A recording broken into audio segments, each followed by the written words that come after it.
رسول خدا کا آخری وقت ہے، بستر پر ہیں، بی بی سرہانے پر ہیں، دروازے کا دق الباب ہوا۔ کہا کون ہے؟ کہا بہت دور سے آیا ہوں، رسول کی زیارت چاہتا ہوں۔ کہا بھی ان کی طبیعت ٹھیک نہیں ہے، بعد میں آئی۔ تھوڑی دیر بعد پھر دروازہ کھٹکھٹایا۔ کہا کون؟ کہا رسول کی زیارت کے لیے بہت دور سے آیا ہے۔ کہا بھی مساعدت نہیں ہے، حالت ٹھیک نہیں ہے۔ ایسے میں رسول خدا فرماتے ہیں فاطمہ آپ جانتی ہیں کون ہے؟ کہا نہیں بابا۔ کہا حضرت عزرائیل ہے، آپ کے احترام میں اجازت لے کر آنا چاہتے ہیں۔ یا رسول اللہ ملائکہ تو اجازت لے کر آ رہے ہیں،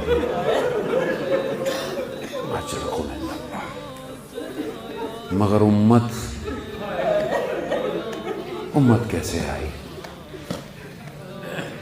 دنیا کا قانون ہے کہ جب خاتون دروازے پر آ جائے، مستور دروازے پر آ جائے، چاہے دشمنی ہی کیوں نہ ہو، انسان احترام کرتا ہے۔ جب یہ آئے، کہا علی کہاں ہے؟ بی بی آئی۔ کہا کون؟ کہا تم نہیں جانتے کہ میں فاطمہ ہوں؟ کہا ہوا کرے، کوئی بھی ہو،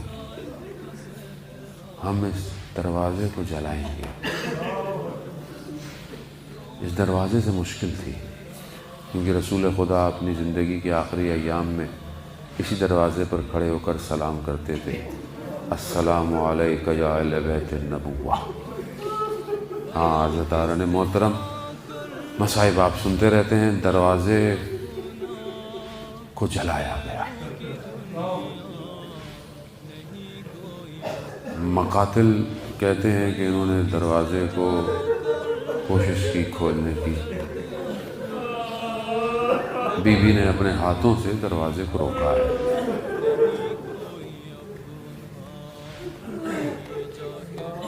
جہاں جہاں جیسے ہو سکتا تھا، بہرحال انہوں نے، میں بیان نہیں کر سکتا، سخت ہے بہت، ظلم کیا۔ در و دیوار میں یہ بنت رسول آ گئی۔ اس حالت میں نہیں پتا کتنی پسلیاں ٹوٹی، محسن شہید ہو گئے۔ اس عالم میں جب بی بی اٹھی، کہا علی کہاں ہے؟ کہا علی کو لے گئے۔ اللہ، یہ نہیں دیکھا کہ میری حالت کیسی ہے، چادر اپنے سر پہ کی اور فاطمہ چلی، دیکھا گلے میں رسیاں ڈال کر مدینہ کی گلیوں میں لے کے جا رہے۔ بی بی نے اپنے ہاتھوں سے مولا کے کمر بند میں ہاتھ ڈالا، علی کو نہیں جانے دوں گی۔ اللہ اکبر۔ اس لعین نے کہا دیکھ کیا رہے ہو، ان ہاتھوں کو کم کرو۔ اس نے تلوار کا آہنی غلاف جو تھا اس کو بی بی کے ہاتھوں پہ۔ چھٹے امام سے ایک راوی کہتا ہے، پوچھتا ہے کہ ابنا رسول اللہ، ہاتھ میں اگر ورم ہو جائے تو صحیح ہو جاتا ہے، لیکن 75 دن یا 95 دن تک کہتے ہیں ہاتھ میں یہ ورم ویسا ہی رہا۔ تو مولا فرماتے ہیں یہ ہاتھ میں ورم نہیں تھا، ہاتھ ٹوٹا ہوا، اور یہی سبب شہادت بن گیا۔ ہاں عزاداران محترم، بی بی نے وصیتیں کی نا اپنی آخری وقت میں، بس آپ نے گریہ کیا، خدا قبول کرے، وصیتیں کر رہی ہیں۔ ایک اور جگہ عجیب ہے روایات، بس محسوس کرنے والی بات ہے، ہم تو درک نہیں کر سکتے مصیبت کو۔ ایک اور جگہ ایک راوی چھٹے امام سے پوچھتا ہے کہ یہ اپنا رسول اللہ. وہ وقت تو بیوی نے کنیز سے کہا کہ میری گردن کو دوسری طرف گھما دو. کہیں دوسری طرف آ گئے. بیوی نے پھر کنیز سے کہا کہ میری گردن کو دوسری طرف گھما دو. عجیب جملے ہیں راوی کے. کہتا ہے مولا ہاتھ کا زخم تو سنا تھا, سینے کا زخم بھی سنا تھا, یہ گردن کو کیا ہوا کہ بیوی گھما نہیں سکتی تھی؟ تو مولا فرماتے ہیں کہ جب یہ آئے تو انہوں نے یہ نہیں دیکھا کہ کہاں کیسے کیا لگ رہا ہے. جو جہاں ہو سکتا تھا انہوں نے وہ ظلم کیا. ہاں آزادارن محترم, آخری وقت آیا. بیوی نے کہا علی مجھے رات میں غسل دیجئے گا, رات میں کفن دیجئے گا, رات کو دفنائیے گا.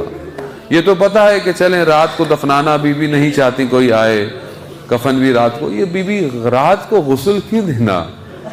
کہ شاید ہو کہ میں نہیں چاہتی کہ علی کو میرے زخموں کے نشان نظر آئے, لیکن وہ علی کے جو بچوں سے کہہ رہا ہو کہ بیٹا آہستہ گریہ کرنا تاکہ کہیں لوگوں کو پتہ نہ چل جائے. اب میں نہیں جانتا, نہیں پتا بچے کس طرح اپنے آپ کو یا کپڑوں کو دانتوں میں دبائے بیٹھے ہوں گے, کس طرح سہمے ہوئے بیٹھے ہیں کہ آج ماں دنیا سے چلی گئی ہے. اسی اسنا میں میرا مولا غسل دیتے دیتے جیسے ہی ہاتھ کی طرف کہتے ہیں آیا, وہ علی کی جو خیبر کو 2 انگلیوں سے اکھاڑتا ہے, دیوار پہ سر رکھ کر گریہ کرنے لگے. اسما پوچھتی ہے مولا کیوں گریہ کر رہے ہیں؟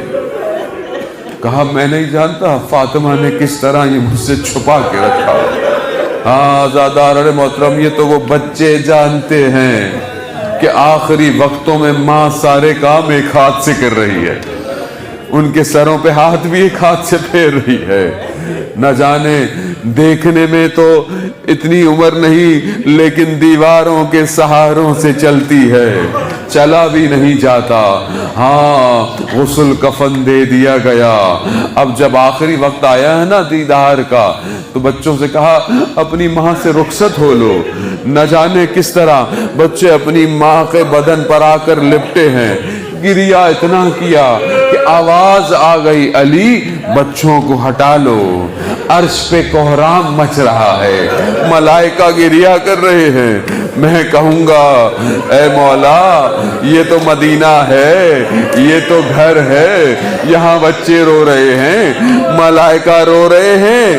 آئی اللہ یوم قاب عبداللہ. کربلا میں کیا ہے, جب حسین کے یتیم بدن پر گرے پڑے تھے تو انہیں پیار سے نہیں ہٹایا, انہیں تماچے لگے, انہیں تازی آنے لگے اور انہیں بدن سے جدا کر دیا.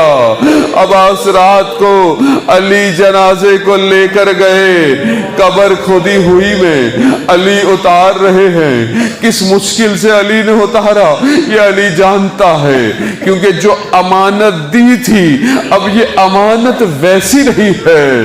ایک شاعر کہتا ہے بیوی کے زبانی, علی مجھ سے گفتگو کرو, مجھے چھوڑ کے کہاں جا رہے ہو, کچھ بات کرو علی, میں تمہاری تنہائی سے واقف ہوں. یہی وجہ ہے بیوی نے کہا تھا علی جب مجھے دفنانا تو فوراً اٹھ کے مت چلے جانا, تھوڑی دیر بیٹھنا. ہاں مگر ایک اور بات بھی یاد آئی ہوگی علی, زیادہ دیر بھی مت کرنا, فاطمہ کے یتیم گھر میں اکیلے ہوں گے.